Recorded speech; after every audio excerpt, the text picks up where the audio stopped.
আসসালামু আলাইকুম। 2 pound orange cake তৈরি করার জন্য আমাদের এখানে লাগবে 1 কাপ ময়দা, 2 টেবিল চামচ কর্নফ্লাওয়ার, 1 চা চামচ বেকিং পাউডার। আমরা সবগুলো একসাথে ভালোভাবে মিক্সড করে নিব। নিয়ে একটা চালনি দিয়ে চেলে ঢেকে এক সাইডে রেখে দেব। এখন আমি ভালোভাবে মিক্সড করে একটা চালনি দিয়ে চেলে নিচ্ছি। আপনার যদি চালনিটা একটু বড় হয় তাহলে 2-3 বার চালবেন। এখন আমরা একটা মালটার রস নিব, মালটার রস তৈরি করে নিব। নিয়ে মালটার রসটাও ভালোভাবে ছেঁকে এক সাইডে রেখে দিব। আমি এখানে 3টা মালটার রস করেছিলাম, কারণ আমি পাইপিং জেল তৈরি করব তাই। এখন আমরা এখানে 4টা ডিমের কুসুম আলাদা করে নিচ্ছি। নিয়ে এটাকে খুব ভালোভাবে ফর্ম করে নেব। আমি আগে ফর্ম করে নিচ্ছি। হালকা ফর্ম করে নেওয়ার পরে এখানে আমি হাফ কাপ চিনি অল্প অল্প করে দিব।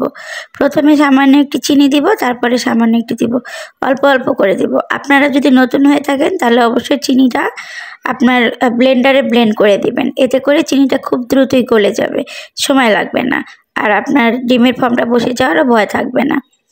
আমি হাত দিয়ে একটু চেক করে নিচ্ছি চিনিটা গলে গিয়েছে কিনা। চিনিটা গলা যদি হয়ে যায় তাহলে আমি এটাকে বন্ধ করে দেব।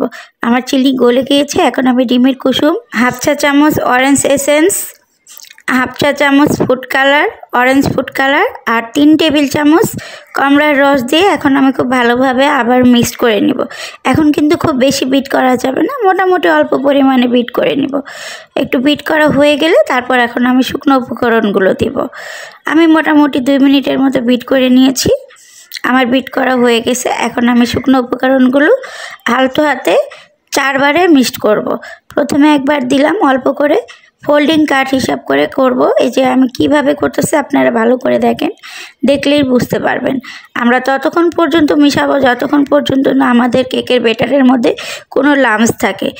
কেকের মধ্যে যদি কোনো লাম্পস থেকে যায় তাহলে কিন্তু আপনার কেক তলা পেকে যাবে।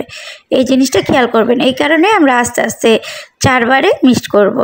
আমার মিক্সড করা ভালোভাবে হয়ে গেলে আমি এখানে কিন্তু একটা 9 ইঞ্চির মোল্ড নিয়েছি। আপনারা যদি কেকটা একটু হাইট করতে চান তাহলে 8 ইঞ্চি বা 7 ইঞ্চির একটা মোল্ড নিতে পারেন। এই যে দেখেন আমার মিক্সচারটা কত সুন্দরভাবে ফিনিশিং এসেছে। এই যে আমি এখন মোল্ডে ঢেলে দিচ্ছি। আমি আবারও বলছি, আমার এই মোল্ডটা কিন্তু 9 ইঞ্চি। আপনারা যদি আর একটু উঁচু বা হাইট কেক তৈরি করতে চান তাহলে অবশ্যই 7 ইঞ্চির মোল্ড নেবেন, তাহলে কেকটা অনেক উঁচু হবে। এই যে এখন আমি একটা কাঠি দিয়ে খুব ভালোভাবে ঘুরে ঘুরে নিচ্ছি। এতে করে আমার কেকের মাথাটা মানে উপরটা খুব সমান হবে, উঁচু হবে না। এখন আমি একটু ভালোভাবে বাবলসগুলো বের করে দিয়ে 2-3টা ট্যাপ করে তারপর এটাকে এখন আমি চুলায় দিয়ে দেব। চুলা আমি আগে থেকে একটা বড় পাতিলের নিচে বালি আর একটু কাগজ দিয়ে চুলাটা হিট করে নিয়েছিলাম। এখন আমি এটাকে চুলার মধ্যে দিয়ে দেব।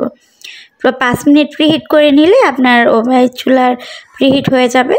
এই যে এখন আমার ট্যাপ করা হয়ে গেছে। এই যে এখন আমি আমার চুলার মধ্যে দিয়ে দিচ্ছি, পাতিলের মধ্যে দিয়ে ঢেকে দিয়ে চুলার আঁচটা কমায় দিব।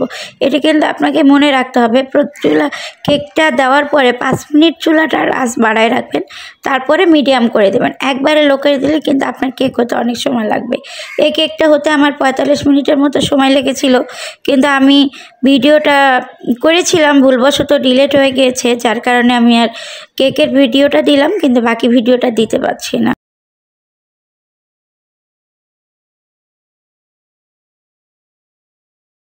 এই যে আমার কেক আমি পাইপিং জেল দিয়ে রেডি করে